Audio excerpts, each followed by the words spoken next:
মা কালী আশীর্বাদ পাওয়ার জন্য সারা জীবন আমরা উন্মুখ হয়ে বসে থাকি। তাই আমি এই ভিডিওটা তৈরি করেছি, মায়ের আশীর্বাদ পাবো কিভাবে সারা জীবন। মা কালীর আরাধনায় জবা ফুল, সিঁদুর, কামাখ্যা মায়ের রক্তবস্ত্র এবং মায়ের আভূষণ অত্যন্ত শক্তিশালী ও পবিত্র উপাদান হিসাবে গণ্য করা হয়। তন্ত্র ও জ্যোতিষশাস্ত্রে এগুলিকে বেশি মহিমা আর টোটকা রয়েছে। জবা ফুল কীভাবে করে? আর্থিক সমৃদ্ধি ও বাধা মুক্তি করে। লাল জবা ফুলকে মা কালীর মহাশক্তির প্রতীক ও তার রক্তিম আভার রূপ মনে করা হয়। টোটকাটা কিভাবে করি? কোনো বিশেষ অমাবস্যা বা শনিবার মায়ের চরণে লাল জবা অর্পণ করুন।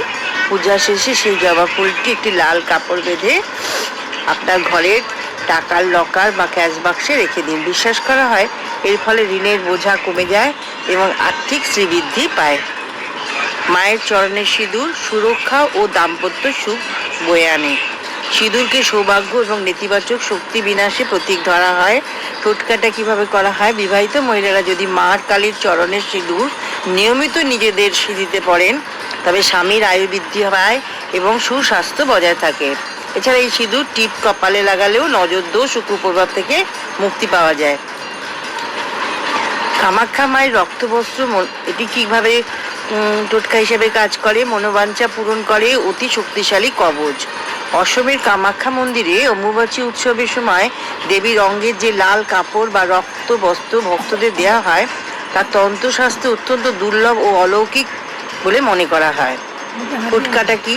কামাখ্যা মায়ের এই পবিত্র বস্ত্রের একটি ছোট্ট টুকরো রূপো বা তামার মাদুলিতে এটাকে তাবিজ হিসাবে ভরে গলায় বা বাহুতে ধারণ করলে সব রকম শত্রু বাধা কেটে যায় এবং জটিল রোগ থেকে মুক্তি মেলে। এই কাপড়টি লকারে রাখলে ব্যবসার উন্নতি হয়। মায়ের বস্ত্র বা আভূষণ গৃহস্থের সুখ, শান্তি ও নেতিবাচকতা দূর হয়। মা কালীকে উৎসর্গ করা লাল শাড়ি বা গয়না অত্যন্ত পবিত্র ও শক্তির আধার।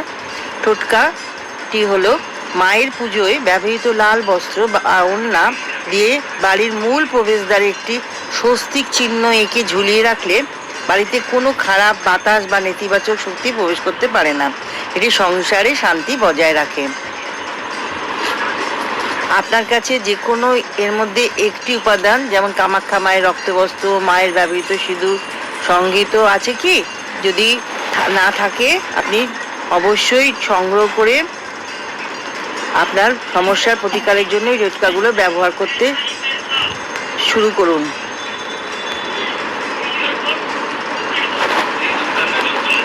এই পর্যন্তই আমি আমার এই ব্লগে বললাম, বাকিটা আবার পরে বলবো।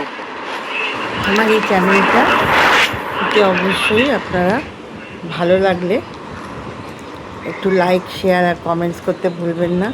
আর মন দিয়ে দেখবেন, সবটা দেখবেন, স্কিপ করবেন না। আপনারা ভালো থাকুন। জয় মা কালী।